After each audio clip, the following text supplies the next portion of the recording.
4 ans dehors.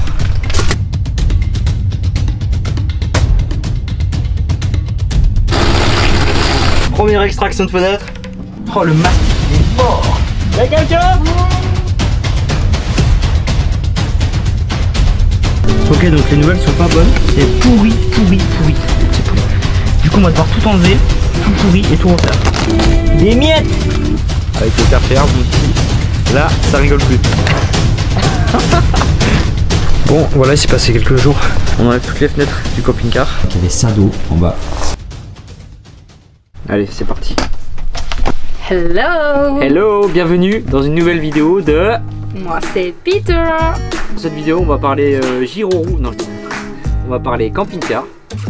Parce qu'on a acheté un camping-car. Mia, le camping-car. Ouais, on l'a appelé Mia. Donc ça fait longtemps que j'ai pas publié de vidéo sur YouTube parce qu'on était méga pris. On a passé 3 mois, on a fait 3 mois de rénovation dans le camping-car. On va vous montrer ça de suite, le avant-après. C'est parti.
Donc à la fin de cette vidéo, on vous donnera le prix d'achat et le prix au total qui nous aura coûté avec les travaux compris. On a fait quand même pas mal de choses dans ce camping-car. Quand on l'a récupéré, il était pourri. On a changé tout ce qui est chauffe-eau. On a mis une chaudière au gaz et ça fonctionne vraiment bien. C'est une chaudière au gaz instantanée. Un chauffage type Webasto diesel qui fonctionne vraiment bien et on est complètement indépendant. C'est-à-dire qu'on a juste à remplir notre diesel, on a une jerrycan. Et c'est parti pour plusieurs jours.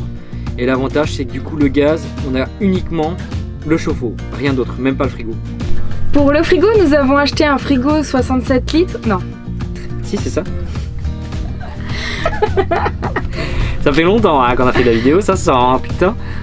Pour le frigo, nous avons acheté un 67 litres domestique. Donc il est en A++. C'est un frigo qui est branché sur convertisseur. Donc en fait c'est la même chose que ce que l'on peut retrouver dans les maisons. Voilà, on n'est pas parti sur un trimix parce que le trimix il faut être parfaitement au niveau avec le gaz pour que ça fonctionne. Ça dégage énormément de chaleur donc l'été c'est compliqué. Apparemment c'est très dur à refroidir. Et en plus encore une fois c'était sur le gaz donc ça fait encore du gaz par-ci, du gaz par-là. Et franchement ça fonctionne très bien. Ouais. On a aussi équipé le camping-car de panneaux solaires et ça c'était une obligation parce que les panneaux solaires ça fait 10 jours aujourd'hui et ça fait 10 jours on s'est pas branché une seule fois. Mais pour l'instant on est complètement autonome quoi. Donc on a 360 watts de panneaux solaires et 260 ampères de batterie. Pour faciliter les manœuvres quand on se gare ou pour regarder ce qui se passe derrière le camping-car au moment de manœuvrer, on a installé une petite caméra de recul. Donc ça nous permet d'avoir la sécurité, d'être sûr qu'il n'y ait pas un animal ou un enfant ou un individu derrière le camping-car, d'éviter de taper une voiture pour se garer et tout simplement d'abîmer le camping-car. Ouais, et aussi dans l'avenir on a pour projet peut-être pourquoi pas de mettre la remorque avec la moto dessus. Et ça serait bien et ça nous permet de voir si la remorque elle bouge pas, enfin la moto ne bouge pas. De contrôler tout ce qui se passe à l'arrière. Ah oui, j'arrête. Parce côté, ça va vachement s'entendre. Ouais, c'est vrai en plus. Tout à fait, excusez-moi, madame. Je ne recommence.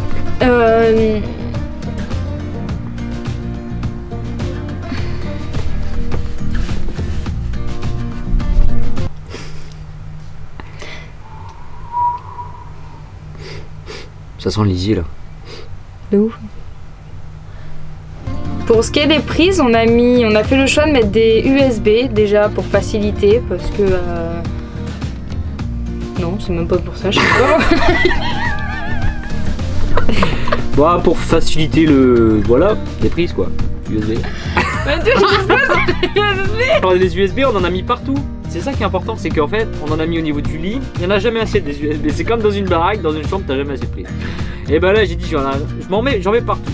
Du coup, j'en ai mis à la porte d'entrée. J'en ai mis 2 de chaque côté au niveau des banquettes, au niveau de la table. J'en ai mis une. Enfin, du coup, il y en a 2 au niveau du lit. Et voilà. Et en plus de ça, on a une prise 220 qui est branchée en plus du frigo sur le convertisseur. Donc, on a le convertisseur et une prise 220. Et qui est branché à côté de l'évier, comme ça si on veut faire couler un espresso qui voilà, une prise quoi. Pour ce qui est des rideaux, on a choisi de mettre des rideaux donc opaques dans la plupart, enfin pour tous pratiquement, ouais. Parce qu'en fait d'une part, alors pour certaines fenêtres on n'a pas réussi à sauver le store opaque. Voilà. On les a rattrapés sur quasiment tous, mais pas sur la grande baie. Pas sur la grande baie par exemple, et sur la capucine, donc là où on dort. Donc en fait on a fait le choix donc, de prendre des rideaux opaques déjà pour éviter qu'on nous voit le soir à l'intérieur du camping-car. Même nos ombres etc. on les voit pas. Et surtout pour couper le froid. Donc c'est vraiment pas mal. Ouais, ça fonctionne bien. Hein. On a installé une rampe LED aussi, hein, au regret de Marine, qui est pas fan de ce genre de gadget. Bah si, la rampe LED. Ah si, t'étais d'accord par la rampe LED? Ah oui? Ah oui, je crois que t'étais pas d'accord. C'est ton machin, c'est tout. Non. Bon, on va en parler après de ça.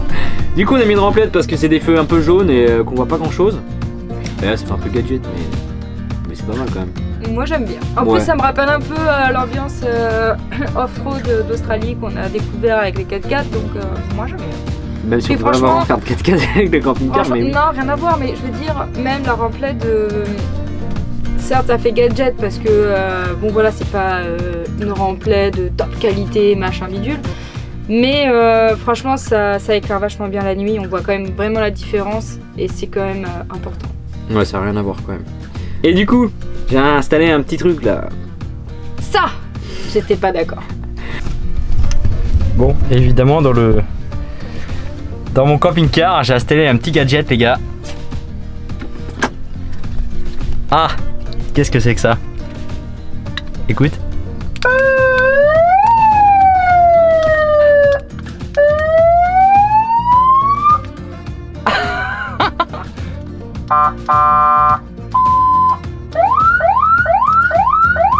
Et tu sais quoi? Le mieux c'est que je peux parler. Avance connard!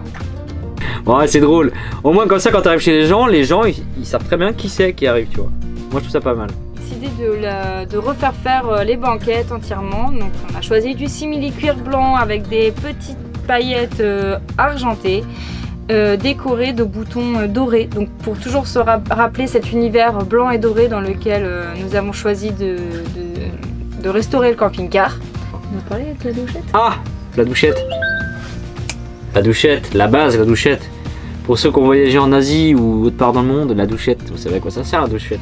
J'ai toujours rêvé d'avoir une douchette parce que je trouve le principe super. Du coup, on a installé la douchette pour 2 raisons. La première, parce que la chasse d'eau ne fonctionnait plus. Voilà. Elle marchait plus et puis de toute façon, vu la pression du jet, voilà, on était sceptique. Du coup, on a préféré mettre une douchette. Là, il y a un bon jet. On vous avait dit qu'on parlerait de prix. Non, attention, le juste prix, c'est maintenant. Non, le prix, non mais le prix c'est hyper important parce qu'effectivement, une rénovation, ça coûte des sous. Déjà, on avait prévu 1 mois de travaux. On a multiplié par 3. 3 mois de travaux. Ouais. Bim. Non, oui, s'en fout. Mais je le dis quand même. J'aime bien parler à ma caméra. Ouais, et là, on raconte notre vie. Oui, bah c'est je raconte tout ce que je veux à ma caméra. On a acheté le camping-car 4 000 €. Ensuite, on a commencé les travaux dedans. Dans les 4000 balles, il y a toute la réno intérieure, machin, les tissus, le truc. Mais surtout, ce qui nous a coûté le plus cher, c'est la partie mécanique. La partie mécanique, c'est distribution, toutes les courroies d'accessoires. On a changé le mètre-cylindre. Bon, il y a des choses que j'ai fait moi, changer le mètre-cylindre, j'ai fait moi. Après, tout ce qui est distri, j'ai pas fait pour les factures. Les courroies d'accessoires, c'est pareil. La vidange, on l'a faite là-bas parce qu'elle était sur le pont, donc c'était fait. Donc, vidange, distri, 4 pneus neufs. On a changé les 4 pneus neufs. On a dû le repasser au contrôle technique parce qu'il n'était pas passé, il ne passait pas. Voilà, en termes mécaniques, il y a eu quand même énormément de changements. Toute cette mécanique, c'était obligatoire. Voilà. Ensuite, la deuxième part du budget, c'est les panneaux solaires avec les régulateurs, les batteries, toute la partie électrique qui est là s'élève à 1000 balles quand même. Ouais. Voilà, 1000 balles. Donc on est à, on va dire, un peu plus de 1000 balles de mécanique, bien passé même, et 1000 balles de panneaux solaires et l'élec. Donc on est déjà à plus de 2000 € que pour ça. Sachant que du coup, les travaux nous ont coûté environ 4500 €. Donc ça nous fait un camping-car tout rénové, donc comme vous le voyez aujourd'hui, à 8500 € environ.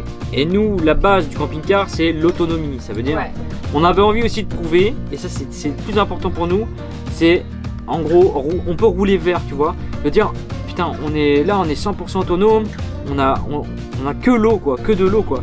Et l'eau, on fait attention parce que les douches, tu fais vachement attention par rapport à une douche chez toi, ça n'a rien à voir.